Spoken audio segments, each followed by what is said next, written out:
Hello everyone, welcome to MCQs for Judiciary Exams. Question number 1. Order 41 Rule 27 of the Civil Procedure Code deals with option A. Res judicata, option B. Review of judgments, option C. Additional evidence in appeals, and option D. Revision powers. The correct answer is option C.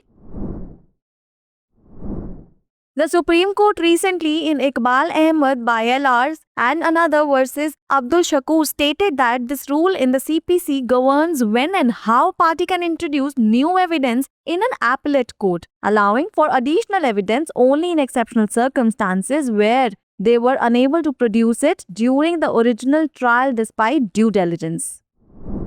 Question number 2. Section 12 of the Hindu Marriage Act 1955 states for option A. Conditions of a Hindu marriage, option B. Void marriages, option C. Voidable marriages, and option D. Divorce. The correct answer is option C. Recently, the Delhi High Court stated that Section 12 specifically provides grounds on which a marriage is voidable, that is valid until annulled by a decree of nullity. Question number 3. Estoppel. Option A is an equitable principle. Option B is a rule of common law. Option C is a principle evolved by judicial pronouncements. And option D is codified in Indian law. The correct answer is option D.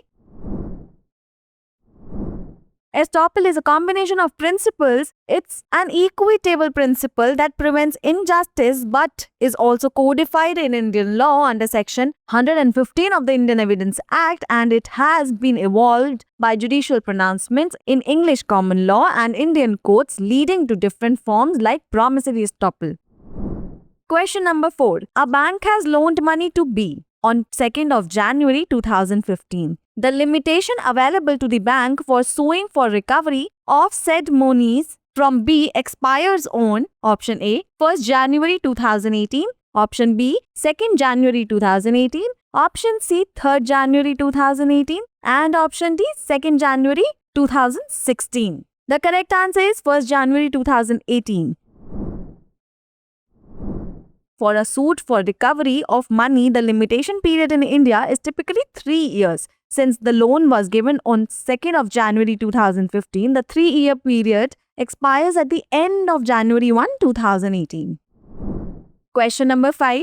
Delay in institution can be condoned under Section 5 of the Limitation Act. Option A in respect of suits, option B in respect of appeals and applications, option C only in respect of appeals, and option D all of the above. The correct answer is option B. Section 5 of the Limitation Act allows for the condonation of delay in filing appeals and applications but not suits. It's the time for practice question. Which provision of the Indian Constitution recognizes right of accused to remain silent? Option A, Article 19, option B, Article 21, option C, Article 20, and option D, Article 14. Pin down your answers in the comment section below.